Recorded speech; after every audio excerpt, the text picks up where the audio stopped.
કચ્છમાં ગરમી યથાવત છે। તાપમાનમાં નોંધપાત્ર વધારો થઈ રહ્યો છે। ગરમ પવનોના કારણે લોકોને ભારે અકળામણ થઈ રહી છે। બપોરના સમયે રસ્તાઓ પર લોકોની અવરજવરમાં ઘટાડો થયો છે। પાણી અને વીજળીની માંગમાં પણ હવે વધારો નોંધાયો છે। હવામાન વિભાગે હીટવેવ જેવી સ્થિતિની અત્યારે શક્યતા દર્શાવી છે। લોકોને બપોરે બહાર ન નીકળવા માટેની સલાહ છે। તો પાણી વધુ પીવો અને સાવચેતી રાખવા અપીલ કરવામાં આવી રહી છે। આગામી દિવસોમાં પણ આ ગરમી યથાવત રહેવાની આગાહી છે। વધુ વિગતો સાથે સંવાદદાતા કૌશિક જોડાઈ ગયા છે। કૌશિક, કચ્છમાં ગરમી યથાવત છે। તાપમાનમાં નોંધપાત્ર વધારો થઈ રહ્યો છે। હીટસ્ટ્રોકથી બચવા માટે લોકો શું કરી રહ્યા છે? શું વિગતો પ્રાપ્ત થઈ રહી છે?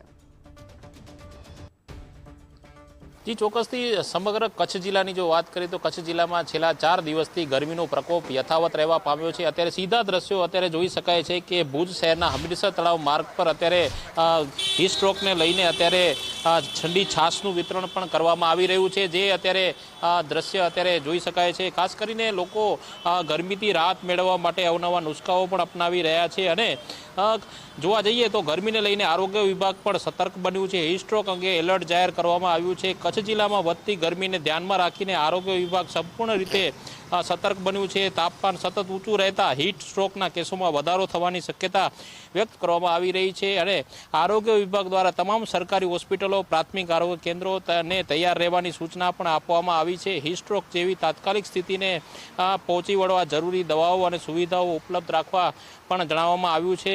ખાસ કરીને બપોરે 12 થી 4 વાગ્યા દરમિયાન બહાર ન નીકળવાની સલાહ પણ આપવામાં આવી રહી છે। જો બહાર જવું જરૂરી હોય તો માથું ઢાંકીને રાખવું અને પૂરતું પાણી પીવું પણ જરૂરી હોવાનું પણ જણાવવામાં આવ્યું છે। અત્યારે સીધા દ્રશ્યો અત્યારે જોઈ શકાય છે કે અત્યારે માર્ગો પણ અત્યારે એકલ દોકલ વ્યક્તિઓ જ નજરે પડી રહ્યા છે। ખાસ કરીને જોવા જઈએ તો ગરમીનું પ્રમાણ જ્યારે વધી રહ્યું છે ત્યારે અહીંના બેન છે તેમની સાથે વાત કરીશું। ખાસ કરીને અત્યારે ગરમીનું પ્રમાણ વધ્યું છે, શું કહેશો? મને તો નહીં આવડે બોલતા। આપ શું કહેશો? ગરમીનું પ્રમાણ વધ્યું છે ત્યારે અત્યારે સીધા દ્રશ્યો અત્યારે જોઈ શકાય છે કે અત્યારે ખાસ કરીને ગરમીના કારણે ડિહાઇડ્રેશનના ચક્કર આવવું, ઉલટી, થાક અને બેહોશી જેવા લક્ષણો દેખાય તો તરત જ નજીકના આરોગ્ય કેન્દ્રમાં સારવાર લેવા અપીલ કરવામાં આવી છે। ખાસ કરીને વૃદ્ધો, નાના બાળકો અને ગર્ભવતી મહિલાઓને વધુ સાવચેતી રાખવા માટેની પણ સૂચના આપવામાં આવી છે, કારણ કે તેઓ હીટ સ્ટ્રોક માટે વધુ સંવેદનશીલ હોય છે। આરોગ્ય વિભાગ દ્વારા ગામડાઓ સુધી જાગૃતિ ફેલાવવા માટેના ટીમો સક્રિય કરવામાં આવી છે। લોકોને ગરમીથી બચવા માટેના ઉપાયો વિશે પણ માર્ગદર્શન આપવામાં આવી રહ્યું છે। તંત્ર દ્વારા નાગરિકોને ORS પીવાનું, લીંબુ પાણી, છાશ જેવા પ્રવાહી પદાર્થો સેવન વધારવાનું પણ સૂચન આપવામાં આવ્યું છે। કચ્છમાં આગામી દિવસોમાં પણ ગરમી યથાવત રહેવાની શક્યતા હોવાથી આરોગ્ય વિભાગ પણ સતર્ક બન્યું છે। ત્યારે અહીંના જે સેવા સંચાલક છે તેમની સાથે વાત કરશું। ખાસ કરીને જોવા જઈએ તો અત્યારે ગરમીનું પ્રમાણ વધ્યું છે, ત્યારે શું કહેશો? ખાસ ગરમીનું પ્રમાણ વધ્યું છે એટલે માણસો છાશ પીવા આવે છે અને રોજના 700-800 માણસો છાશ પીએ છે અને ગરમી 45-46% છે।